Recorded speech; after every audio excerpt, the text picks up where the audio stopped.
Je suis Samuel, donc cofondateur d'Elax Energy, CTO et CEO, donc en charge de la partie technique et opérationnelle.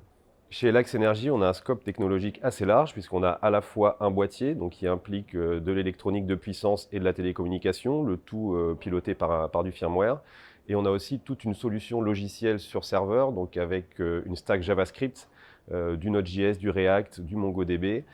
Et pour la partie algorithmie, on est plutôt sur du Python avec notamment du machine learning sur scikit-learn.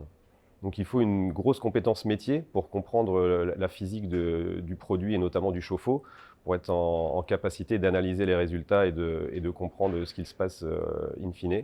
À côté de ça, on a aussi une large palette technologique qui nécessite d'avoir une connaissance multidisciplinaire pour pouvoir comprendre l'ensemble du fonctionnement de la techno. Aujourd'hui, toute la partie hardware, donc ce qui touche au boîtier, est externalisée, puisqu'on estime que ce n'est pas là qu'est la plus-value du produit. En revanche, toute la partie logicielle, donc serveur et algorithmie, est internalisée. Et sur ces segments-là, on fonctionne sur des sprints hebdomadaires avec des points quotidiens pour suivre l'avancée des projets.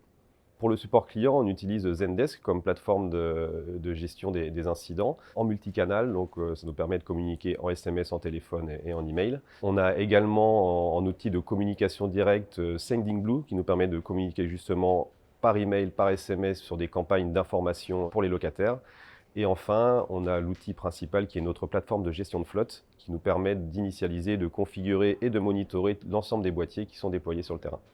Pour la partie opérationnelle, il faut vraiment une bonne aisance relationnelle car on est vraiment en interface avec un grand nombre d'acteurs, que ce soit le bailleur, le prestataire installateur ou même directement les locataires.